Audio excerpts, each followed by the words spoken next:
Muito bem. Depois da bacana apresentação aqui da Maria, como é que é o nome dela mesmo? Oli. Vamos agora então à apresentação da professora Leni.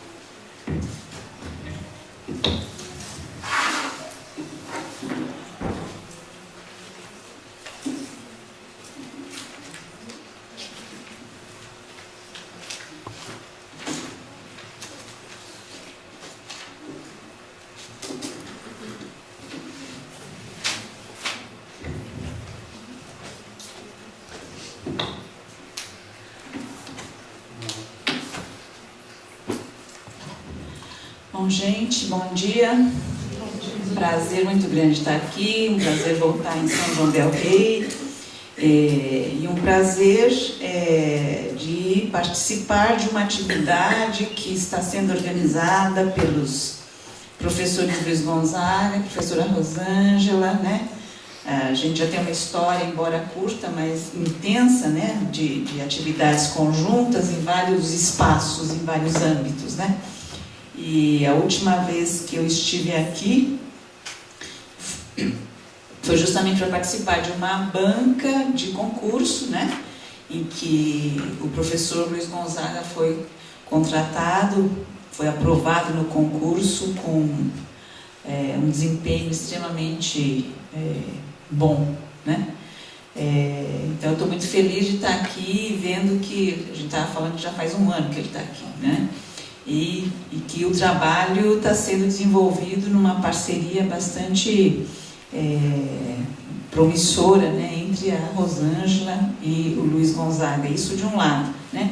De outro lado, está num evento sobre saúde do trabalhador, né, que para mim digamos que é a área que eu digo que eu devo muito à saúde do trabalhador, porque é a área em que eu me formei, digamos assim. Eu acho que aquilo que eu sou hoje como professora, como profissional, como cidadã, eu devo muito àquilo que eu pude aprender estando no campo da saúde do trabalhador, né? Então, logo que eu me formei, eu tive a oportunidade de trabalhar na Secretaria de Saúde do Estado com um grupo de profissionais que estava justamente começando a implementar, fazendo parte de um grupo maior, né, de profissionais, implementar a saúde do trabalhador no estado de São Paulo. Isso nos idos de 85, 84, na época em que esta discussão começava a ser construída em São Paulo, no Brasil, e hoje a gente tem uma política nacional, nós estávamos falando, né, um pouco antes de começar o fórum, hoje é uma política nacional de saúde do trabalhador. E assim, você pensar num tempo histórico, isso é muita coisa num período curto, se a gente for pensar, né? O tempo da vida da gente não, mas o tempo histórico é muita coisa eu pensar que se conseguiu construir uma política pública neste âmbito, né? Com todas as dificuldades, com todos os desafios, etc. E a ideia deste fórum é muito interessante no sentido de que possibilita uma discussão mais aberta, mais informal, num certo sentido, entre segmentos diferentes, né, da sociedade que estão pensando esta temática. E vão pensar esta temática a partir de pontos de vista diferentes, isso que é o bacana, não é? Então, assim, eu só queria colocar aqui meu foco de apresentação aqui, é problematizar como a psicologia se aproximou dos estudos do trabalho. Então, assim, problematizar o que nós temos denominado como trabalho informal, que é o tema central desse fórum de hoje, né? Diferentemente do que foi trazido pelo pessoal do Sereste, né, o meu foco não é estabelecer uma vinculação na apresentação entre saúde e trabalho informal, né? É pensar muito mesmo assim, como é que a gente tem concebido o que é trabalho formal, o que é trabalho informal e também que vinculações existem entre trabalho formal e trabalho informal, né? Por exemplo, na apresentação da ASCAS, né, fica muito claro como o trabalho da reciclagem ele faz parte de uma cadeia, né? Em que existe uma dimensão do processo todo que é o mercado formal de trabalho, né? Quer dizer, quem é que compra este material que é reciclado? Quem é que produz esse material que é descartado? Né? Existe um contínuo entre formal e informal que muitas vezes a gente não se dá conta disso, né? Tem um trabalho de uma professora que foi orientadora do Luiz Gonzaga, a professora Vera Lúcia Navarro, que é socióloga da Universidade de São Paulo, em Ribeirão Preto, que ela tem um estudo muito interessante, que é sobre a indústria calçadista de Franca. E nesse estudo da professora Vera fica muito claro, né, como esta relação entre formal e informal, ela não é uma relação dicotômica. O formal está de um lado e o informal está de outro. Absolutamente. O que ela vai mostrar é como na cadeia, né, de produção do calçado, você tem as grandes empresas, as grandes e famosas empresas, no caso do Brasil, que tem uma indústria importante calçadista, exporta-se calçado e etc., né? Você tem as grandes empresas, mas para que aquele produto saia com a marca daquela empresa, você tem toda uma precarização do trabalho na cadeia, né? Então eu acho que no trabalho da Ascas, eu acho que isso aparece um pouco isto na apresentação que vocês fazem, não é? Quando a gente fala do trabalho informal, eu acho que uma das grandes questões que está aí posta é a falta de proteção social, né? E que eu acho que ficou muito claro também nos depoimentos que a Graça faz, né, nas batalhas todas que vocês têm feito para conseguir financiamento, conseguir ser, digamos, uma entidade que tem um reconhecimento, né? E ter direito a, então, pleitear coisas que as grandes empresas pleiteiam, por exemplo, né? Então, quando vocês falaram, né, dos editais que vocês concorrem, o apoio da Fundação Banco do Brasil e por aí vai, né, e o mais recente é a FUNASA, né, que vocês relataram, acho que isso mostra uma batalha que é feita no sentido de fazer com que o informal saia deste limbo, né, e aí emerja na cena pública com direitos de cidadania, né? E eu acho que a própria história que vocês relataram é muito interessante, no sentido de mostrar como a construção de uma articulação coletiva foi o que possibilitou, né, a construção de um espaço de cidadania para a própria atividade de reciclagem mediante a criação de uma associação, né? E acho que fica muito claro também na história que vocês relatam o quanto a universidade ela pode ter um papel importante no sentido de promover e facilitar, né, essas coisas. Outra coisa que eu achei muito interessante antes de eu começar a falar da minha fala específica foi assim, toda a conversa que houve com a Graça. Pena que ela tem um compromisso, não pode ficar aqui, né? Foi muito interessante todas as perguntas que foram feitas, o modo como ela respondeu, e o que assim ressaltou para mim de um modo muito forte foi o saber do trabalhador, né? A Graça, ela expressou isso de um jeito assim muito genuíno, né? Então assim, como é que você faz para saber, para você mexer, manusear tal tipo de lixo, né? De material que pode ser reciclável ou não, né? Como é que você vai descobrir isso? Você não usa luva, mas como é que você mexe, né? Alguém perguntou, você nunca se cortou, né? Nunca furou o teu pé com vidro, com prego, etc. Teus colegas também não. Quer dizer, existe um saber do trabalhador que eu acho que tem várias abordagens teóricas, inclusive, que tem tematizado isso, né? A clínica da atividade, o modelo operário italiano, ou seja, né?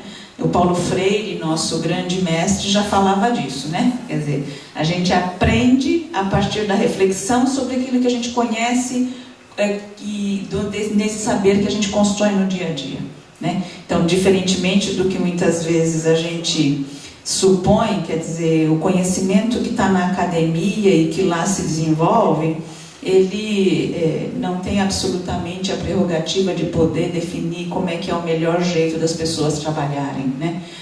talvez o modo como a gente possa se relacionar com os trabalhadores e pensar em formas de elas terem uma melhor condição de trabalho ou uma melhor condição de segurança no trabalho, né, pensando especificamente na condição de catador, seja possibilitar a discussão e fazer emergir este conhecimento prático, esse saber do senso comum, né? E eu achei muito bacana que foi que esse jeito do fórum é o que possibilita isso também, não é? De esse conhecimento da graça aparecer de uma forma tão genuína e dar essa lição para a gente. Existe um saber do trabalhador que a gente parte dali para pensar como é que a gente pode melhorar as condições de trabalho das pessoas. Bom, e aquilo que ela fala sobre o EPI, né, que incomoda, atrapalha, você perde a possibilidade, a sensibilidade para mexer nos materiais, é algo que é clássico mesmo, né? E como, na verdade, existe toda uma lógica que acaba considerando que o trabalhador tem que usar aqueles equipamentos e que esse é o único jeito de você se proteger, né? A gente acaba usando essa lógica aí, sem que a gente queira, muitas vezes acaba responsabilizando e culpabilizando o trabalhador pela condição de saúde dele, né? Óbvio que existem situações em que você acha, bom, mas aí como é que vai fazer? Vai ter que dar um jeito de as pessoas se protegerem, né? Agora, o que ela vai apontando na fala dela é que, assim, podem existir diversas outras formas que não aquelas que a gente, como, sei lá, profissional da área, apresenta como imediatamente viável, né? Bom, então, a minha apresentação, como eu falei para vocês, ela versa muito mais pensando naquilo que a psicologia fez ou deixou de fazer quando ela pensa a questão do trabalho, e também um outro aspecto que é pensar esta relação entre formal e informal, né? Como vocês vão ver, esta definição do que é trabalho informal, ela é extremamente problemática e polêmica, né? E é um debate que já acontece há muito tempo em outras áreas do conhecimento que não psicologia, na área de sociologia do trabalho, de economia do trabalho, tá? Então é por aqui que eu vou. Bom, nessa apresentação, colocamos em foco o trabalho de segmento significativo de trabalhadores no Brasil, que fica, em muitos sentidos, à margem. Em 2009, perfaziam 38,4% do total de pessoas ocupadas em 6 regiões metropolitanas do Brasil, tá? A Fernanda, na apresentação dela, do Sereste, ela traz um outro dado, que é que existe 61,21% de pessoas que fazem parte da população economicamente ativa que está no mercado informal, né? Então, também essa questão das estatísticas para nós ainda é algo que existem vários dados, né? O dado que eu trago é de uma pesquisa organizada pelo IPEA, que é o Instituto de Pesquisa Econômica Aplicada, e que focaliza apenas 6 regiões metropolitanas do Brasil, né? E aí o percentual é quase metade do percentual que a Fernanda traz, né? Nos termos atuais, essas são situações precárias de trabalho por não contarem com condições de trabalho adequadas e com a justa e necessária proteção do trabalho, como a cobertura da Previdência Social e a garantia de direitos trabalhistas. Especificamente, pretendo trazer algumas reflexões sobre situações de trabalho que escapam à relação de assalariamento. Para tanto, apoio-me em leituras críticas sobre trabalho formal e trabalho precário e recorro a fragmentos do cotidiano de trabalho de alguns trabalhadores que se encontram naquela situação. Esse procedimento permitiu entrever como reforçar complexas e singulares formas de gerar rendimento nesse âmbito, bem como reforçar a importância de se lançar luz sobre tais situações, exigindo a devida proteção social. No Brasil, a agenda de pesquisa da psicologia sobre o trabalho, por muito tempo, ficou restrita aos problemas relativos às situações de emprego. Na verdade, podemos dizer que o que tivemos até muito recentemente foi uma psicologia do emprego. Importante, sem dúvida, mas é uma parte da realidade apenas. Há cerca de 15 anos atrás, quando um pequeno grupo de pesquisadores do Instituto de Psicologia da Universidade de São Paulo estudava os problemas em torno do desemprego, nossa mestra, Silvia Lezer de Mello, dizia-nos, aí ela fala o seguinte: desemprego é problema para uma parcela de nossa população trabalhadora, não para todos os trabalhadores. O que a Silvia nos mostrava é que um segmento enorme de pessoas nunca havia experienciado o emprego e, portanto, não organizavam suas vidas a partir do binômio emprego-desemprego. E, portanto, a sobrevivência dessas pessoas dava-se a partir de outras formas de trabalho e de geração de rendimentos. Então, dessa parcela da população, que a Fernanda traz como dado aqui, e como que eu trago como dado também nessas regiões metropolitanas, muitas dessas pessoas vão ter uma vida inteira sem ter tido um emprego, nesse sentido específico, mais definido mais claramente em termos legais, que é ter um vínculo empregatício com carteira assinada. Tá? Ainda que tal situação seja uma realidade que sempre existiu no Brasil, por muito tempo a psicologia a ignorou. Em outras formas de trabalho e de geração de rendimento, convivem o emprego e o desemprego, com o trabalho nas empresas que pertencem ao segmento formal da economia. Como bem formula Ottaviani é um sociólogo importante brasileiro, que tem um livro muito interessante dele que se chama A Ideia de Brasil Moderno, que é um livro que eu recomendo para todo mundo ler, porque eu acho que ele continua muito atual, embora tenha sido escrito na década de 90. Ele vai dizer o seguinte, gente: o presente, em cada época, parece um mapa histórico, ou melhor, arqueológico, no qual se combinam vários pretéritos. Vista em perspectiva histórica, a formação social brasileira se apresenta como um complexo de formas econômicas onde se articulam e, mais ou menos frouxamente, se entrosam entre si as mais variadas situações. Então, a gente tem no Brasil, desde o trabalho escravo ainda, até aquela indústria de ponta, de tecnologia de ponta, a internet, os bancos com autosserviço, ou seja, é isso que o Ottaviani está falando. A gente tem no Brasil os vários momentos da história do trabalho. E ele continua dizendo o seguinte: o presente capitalista, industrializado, urbanizado, convive com vários momentos pretéritos. Formas de vida e trabalho díspares aglutinam-se em um todo insólito.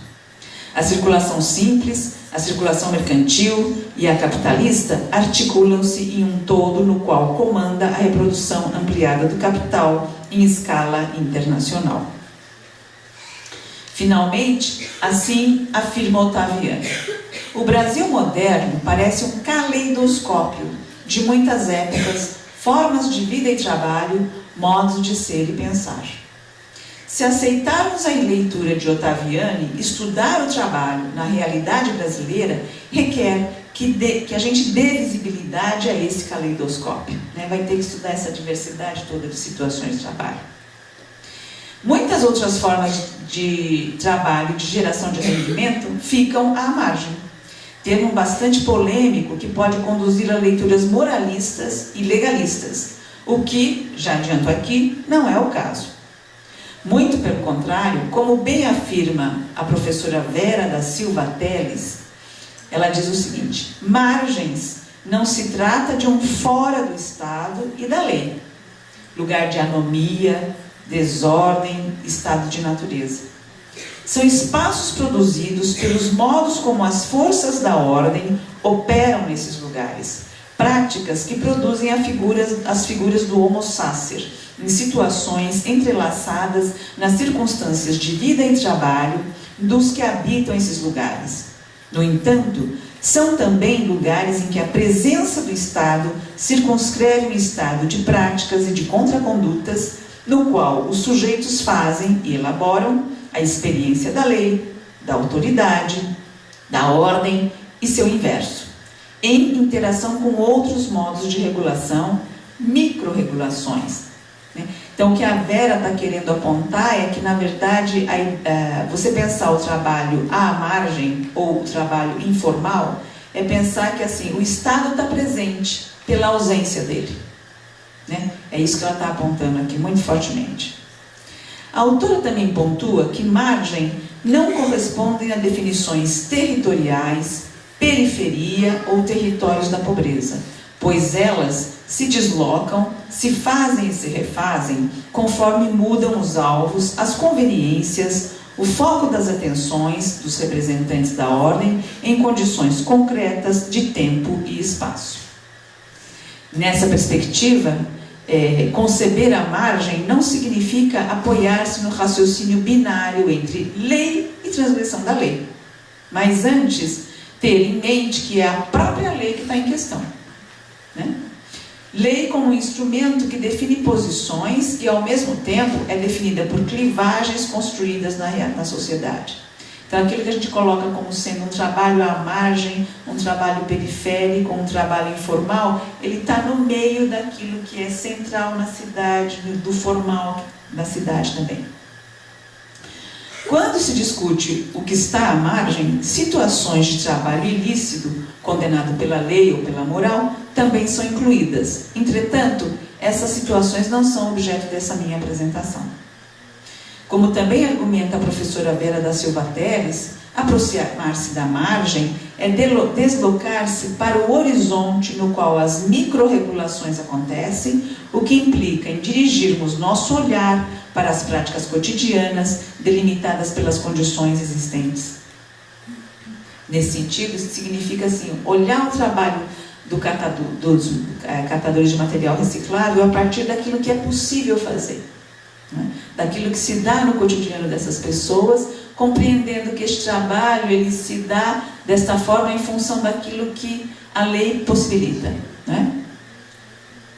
Em recente investigação sobre o trabalho nos espaços urbanos, eu presenciei algumas situações de trabalho que expressavam a percepção sobre as possibilidades das pessoas criarem trabalho em face às circunstâncias, mostrando que tal inventividade estava associado ao esforço para manter a sobrevivência, seguindo os cânones da ética do trabalho.